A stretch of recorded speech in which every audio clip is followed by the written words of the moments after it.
श्री कृष्ण। उद्धव जी और नंद बाबा यशोदा मैया का संवाद चल रहा था। पूरी रात व्यतीत हो गई। ब्रह्ममुहूर्त के 3:30 बज गए। उधर गोपियां, उनका नियम था ब्रह्ममुहूर्त में उठती और दही बिलोना कार्य प्रारंभ कर देती, और दही बिलोते वक्त इतना उच्च स्वर में, इतने प्रेम से, इतने आनंद में मगन होकर के गोपाल की धुनें लगाती। भज गोविंदम बालमुकुंदम परमानंदम हरि हरि। भज गोविंदम बालमुकुंदम परमानंदम हरि हरि। परमानंदम हरे हरे सच्चिदानंदम हरे हरे। परमानंदम हरे हरे सच्चिदानंदम हरे हरे। सच्चिदानंदम हरे हरे सच्चिदानंदम हरे हरे।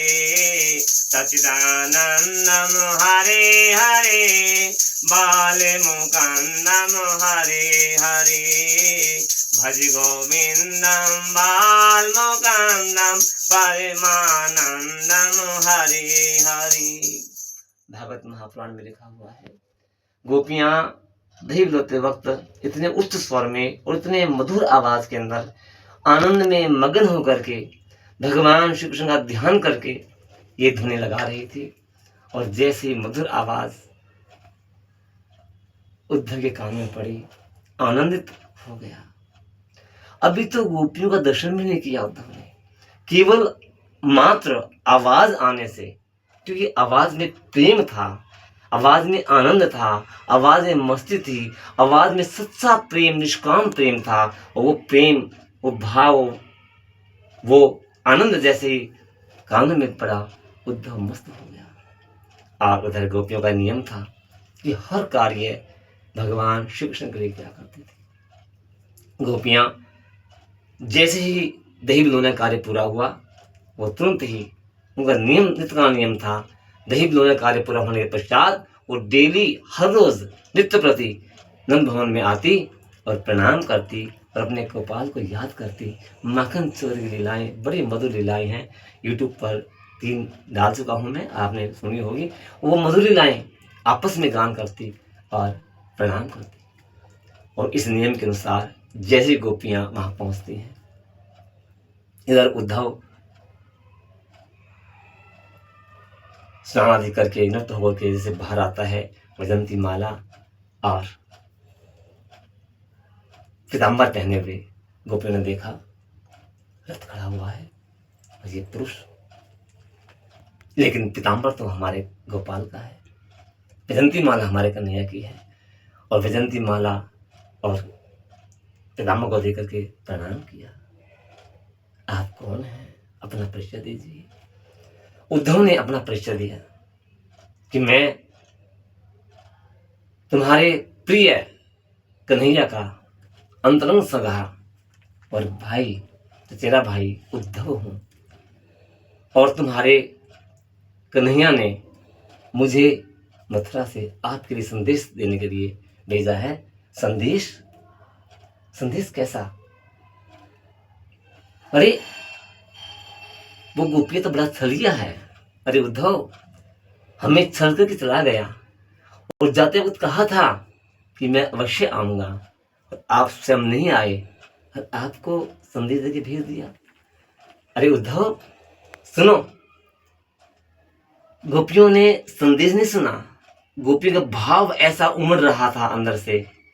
जैसे ही कन्हैया का नाम सुना, उन्होंने संदेश भेजा है, तो प्रेम उमड़ने लगा और कहने लगी, अरे उद्धव, ये छली आनंद को, ये कानानंद को जोगनिया बनाए गयो रे, हमें तो वैरागन बनाए गयो रे, हमें तो जोगनिया बनाए गयो रे। वो कान्हा नंद को, वो छलिया नंद को, वो कपटी नंद को। अब देखिए यहाँ पर विचारणीय प्रश्न होता है कि गोपियां गोपाल को, भगवान को, कृष्ण को क्या कर रही हैं? छलिया, कपटी। और ये छलिया कपटी सच्चे प्रेम में विभोर करके वो कह रही हैं। और जो भगवान सब प्रेमी होता है उसको अधिकार होता है कि भगवान को इस प्रकार की उपमाएं वो दे सकता है। जैसे शादी होती है तो लड़की वाले लड़के वालों को मीठी गालियां देते हैं।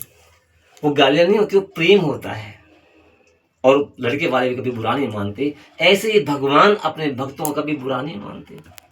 गोपियों ने क्या क्या नहीं कहा, काला कह दिया, कपटी कह दिया, छलिया कह दिया,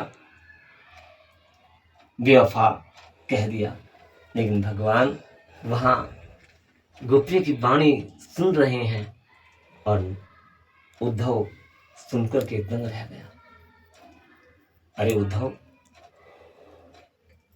हम गोपाल से सच्चा प्रेम करते हैं। अरे उद्धव, तुम हमें ब्रह्म ज्ञान देने के लिए आए हो। एक जन्म नहीं कि हमारे को हजारों जन्म लेने पड़े तो भी हम हर जन्म में कृष्ण से ही प्रेम करेंगी, कृष्ण का ही नाम जपेंगी, कृष्ण का ही ध्यान करेंगी, और कृष्ण हमारे अंग अंग रोम रोम में रमा हुआ है। अरे उद्धव, कैसी बातें करते हो? अगर हमारे शरीर को हड्डियां निकाल कर, शरीर की हड्डियां निकाल करके वीणा बनाई जाए और हमें नशों को तार समझ के लगाया जाए और उसको बजाया जाए, तो हे उद्धव, अगर केवल कृष्ण नाम ना निकले तो हमारी पृथ्वी पर थूक देना। हे उद्धव, हम भगवान श्री कृष्ण से सच्चा प्रेम करती हैं और तुम ब्रह्म ज्ञान दे रहे हो। देखो वो छलिया, वो खड़ा हुआ। अरे सुबह में पानी भरने गई कल, तो मुझे मटकी उठाने आ गया और मटकी उठाई और मटकी वहीं से पटक दी और मैं दिखती रह गई। पढ़ने लगी तो गुम हो गया। कल मक्खन चुराने के लिए आया था, इसलिए कह रही है वो छलिया मुझे रास्ते में मिल गया और कहा, भाभी कहाँ जा रही हो? बस जैसे मैंने पीछे मुड़ के देखा, कुछ दिखाई नहीं दिया। हमारे नस नस में, कण कण में हमें भगवान श्री कृष्ण दिखाई देते हैं कि उद्धव, हमें ज्ञान ना दो, उद्धव मन न बहे 10 बीस। प्रेम अगर सच्चा होता है तो हृदय पिघलने लगता है, और जैसा उद्धव ने वो प्रेम देख रहे हैं, गोपियां स्वरूप के दर्शन कर रहे हैं, उद्धव का हृदय पिघलने लगा। क्योंकि उद्धव ज्ञानी है और गोपियां भक्ति के स्वरूप हैं, और भगवान ने ज्ञान और भक्ति का संगम करने के लिए ही उद्धव को भेजा है। उद्धव के पास भक्ति कमी थी, आनंद की कमी थी, मस्ती कमी थी, और गोपियों के पास ज्ञान की कमी थी, और ये संगम सुंदर बनाने के लिए भगवान उद्धव को भेजा है और उद्धव सुन रहा है। जैसे ही उद्धव ने गोपियों का संवाद सुना, भाव सुने, दर्शन किया, उनका तेज देख करके उद्धव दंग रह गया। हम जैसे इंसान के दर्शन करते हैं, वो भाव हमारे अंदर आने लगते हैं, वाइब्रेशंस होते हैं, अच्छे और बुरे। जैसे ही डाकू महामंगल, मंगल डाकू, जो वाल्मीकि नाम से मशहूर हुए, जिनका कार्य क्या था, संसारिक व्यक्तियों को लूटना, खसोटना, मारे में खड़े हैं, जो आ गया हाथ काट दिया, पांव काट दिया, लूट लिया, मार दिया, ऐसा डाकू मंगल जैसे ही नारद जी के उस सुंदर रूप में दर्शन किए, बुद्धि शुद्ध हो गई, और बुद्धि शुद्ध हो गई, पीछे मुड़ के देख रहे हैं, घर भेज दिया, जाओ पता करो कि जो तुम, जिस परिवार के लिए आप इतना पाप कमा रहे हैं, क्या वो साथ देंगे? मंगल जा रहा है, पीछे मुड़ता दिखता है। जब दर्शन करता है नारद जी के, तो बुद्धि शुद्ध हो जाती है, और जैसे ही संसार को देखता है, परिवार को देखता है, बुद्धि मलिन हो जाती है। यहाँ पर उद्धव ने भक्ति का स्वरूप देखा, बुद्धि शुद्ध हो गई, हृदय पिघलने लगा और आंखों से आंसू धीरे धीरे बहने लगे। बोलो बांके बिहारी लाल की जय। जय श्री कृष्ण।